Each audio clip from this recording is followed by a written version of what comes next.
Mais sa présence avec toi, c'est une chose qui ne changera jamais. C'est une chose qui ne changera jamais. C'est une chose qui ne changera jamais. Ça ne dépend même pas de comment tu te sens.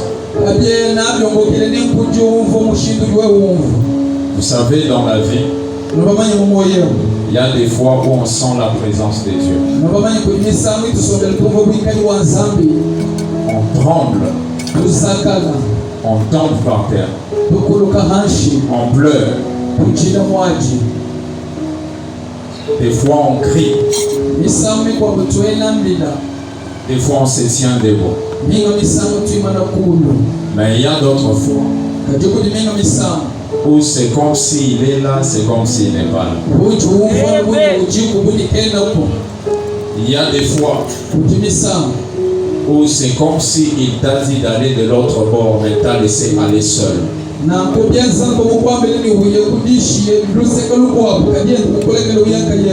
Je garantis à quelqu'un en cette matinée,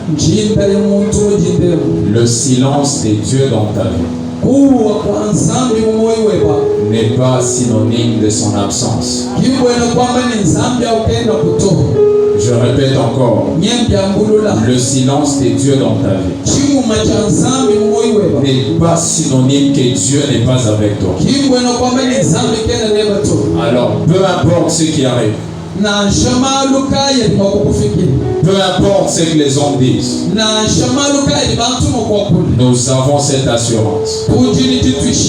Il a dit avant de quitter cette terre, voici, je suis avec vous jusqu'à la fin des temps. Alors c'est la parole que j'ai pour toi en cette matinée. Dieu est avec toi. Je sais que tu as beaucoup de questions sans réponse. Mais Dieu est avec toi. Il ne nous a pas promis qu'on allait toujours avoir les réponses à toutes nos questions.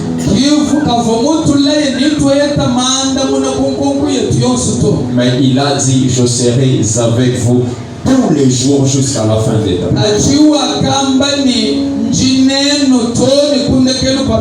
Ce qui veut dire la chose là pour laquelle Dieu ne t'a pas encore donné une réponse, ça veut dire que ça ne fait pas partie des choses qui sont sous ta responsabilité. C'est-à-dire que lui-même Dieu s'en occupe. La Bible dit ceci: ce qui est révélé appartient au Fils des hommes.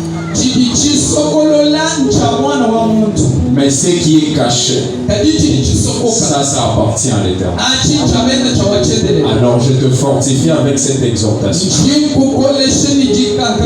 Prends bon courage, car l'Éternel est avec toi. L'Éternel est avec toi. L'Éternel est avec toi. Dans cette affaire-là où tu viens de perdre l'argent, l'Éternel est avec toi. Dans ce mariage-là qui semble ne pas marcher, l'Éternel est avec toi.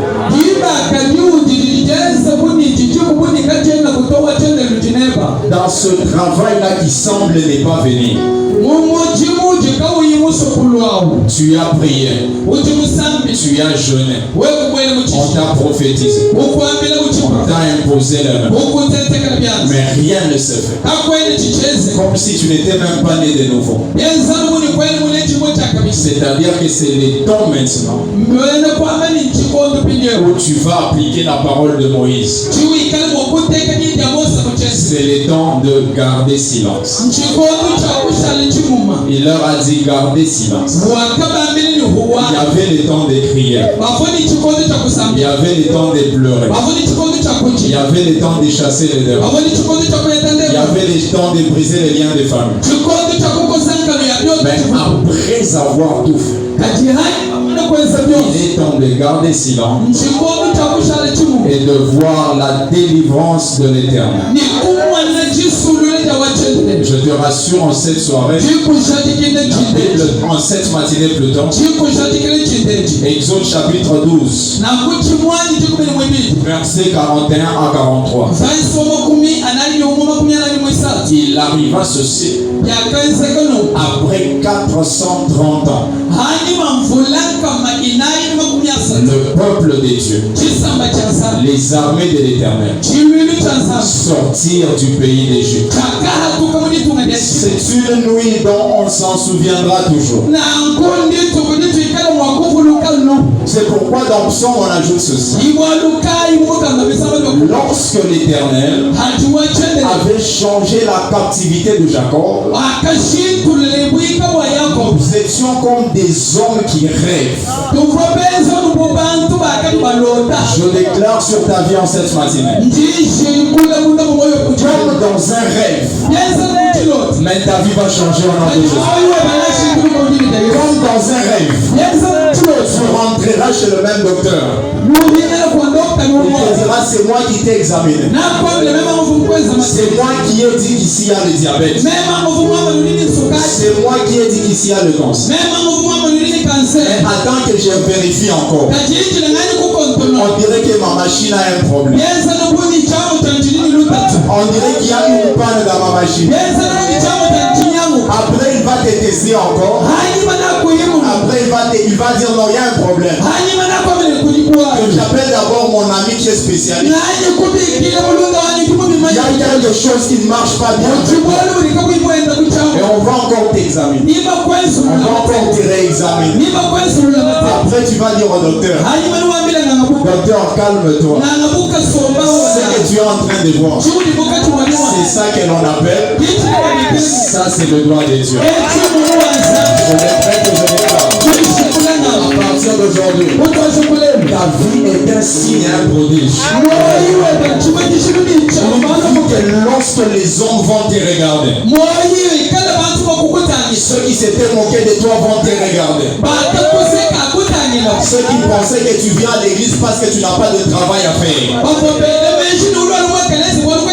Ceux qui pensaient que tu sers Dieu parce que tu n'as pas d'argent. Ils vont regarder ta vie.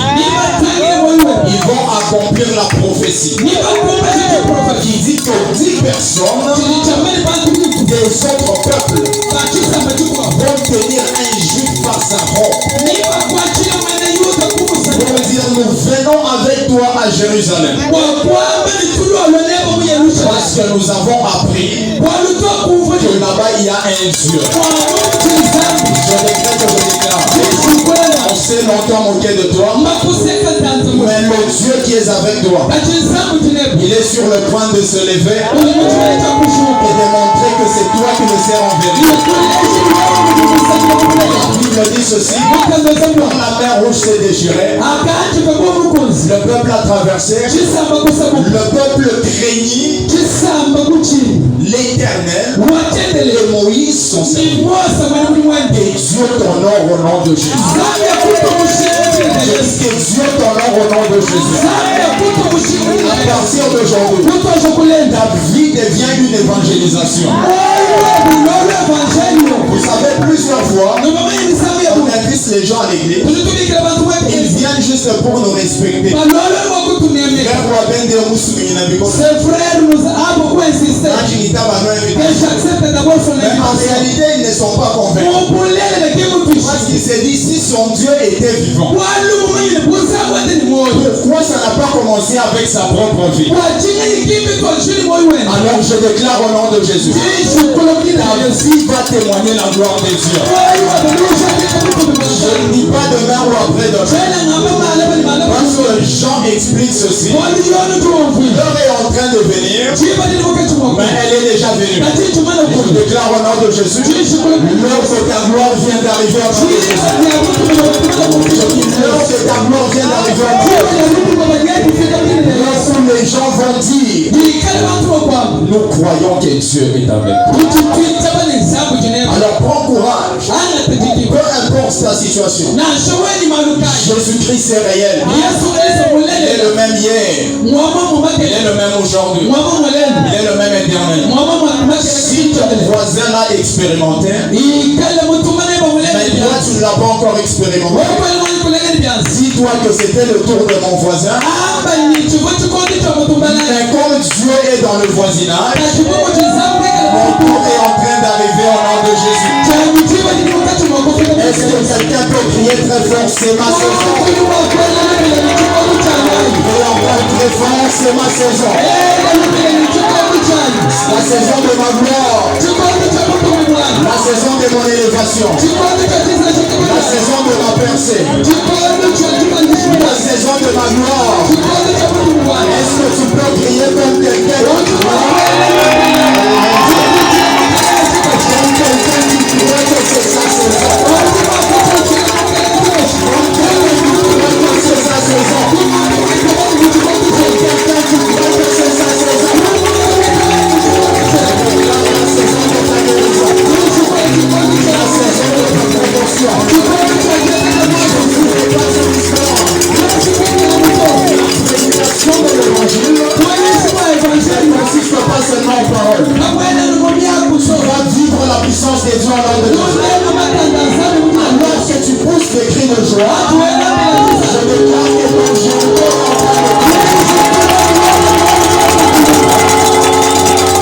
cette situation qui a créé dans ta vie. Dieu avait dit 400 ans. Là, ils sont arrivés à 405 ans. 410 ans. 420. Ils commençaient à se poser la question. Le prophète Abraham avait menti ou il avait dit la vérité? Peu importe la durée de la nuit, le jour finira. C'est le jour finira. Tu me donnes la même comme si tu ne crois pas en cette journée. Le jour finira par apparaître. Qu'est-ce que Habakkuk en tant que prophète complète maintenant? J'étais à mon poste. Il y avait des prophéties sans accomplissement. J'ai posé à l'Éternel la question, qu'est-ce qui se passe? L'Éternel m'a dit ceci. Écris cette prophétie. Écris-la de manière claire, afin qu'elle soit lisible. Je dis à quelqu'un en cette matinée, n'aie pas honte de déclarer devant les gens les promesses de Dieu dans ta vie. Le Dieu qui a promis va les accomplir. Il lui a dit écris la prophétie parce qu'elle va s'accomplir. Mais il peut arriver pour plusieurs raisons spirituelles que comme en Égypte, elle puisse tarder. Mais Dieu te rassure, même si elle tarde, même si elle tarde, elle s'accomplira. Elle s'accomplira certainement. Les enfants verront la gloire de Dieu. Les papas diront, on nous poussait seulement à aller à l'église. Mais c'était un Dieu qu'on n'avait jamais vu. C'est pourquoi Dieu a dit ceci à Josué. Quand vous allez traverser le Jourdain, vous allez poser 12 pieds. Quand ton enfant te posera la question, à quoi servent ces 12 pieds? Pourquoi on a trop de fêtes comme ça en Israël? On a trop de fêtes ça et ne fait pas ça en Israël. Pourquoi on doit marcher dans la sainteté? Est-ce que c'est Dieu est venu juste pour nous donner beaucoup de règles de morale? Alors que quand nous sommes en trouble, il oublie de se manifester. Dieu leur a dit ces choses vont vous servir de signe à la génération qui suivra. Que le Dieu de nos pères n'était pas un Dieu qui parlait et qui n'accomplissait pas. Il a divisé la mer Rouge. Il a divisé le Jourdain. Quand Pharaon a refusé de nous laisser partir, il a frappé le premier-né de Pharaon. Je déclare au nom de Jésus, les ennemis verront la gloire de Dieu dans ta vie. Je disais tes ennemis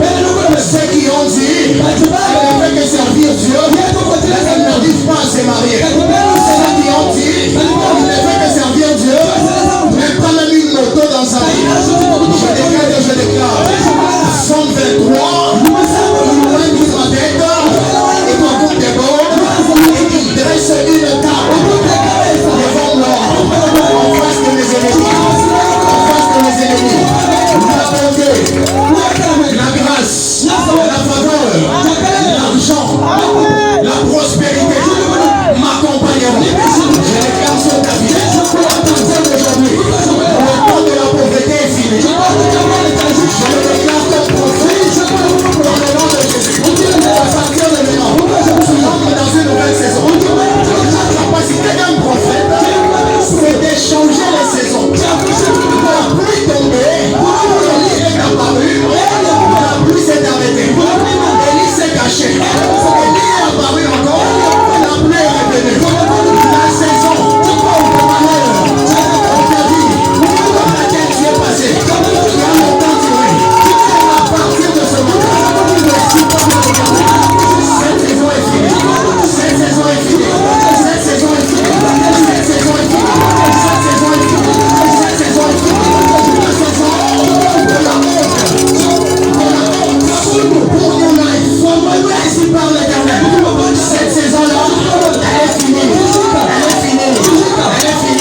ce que tu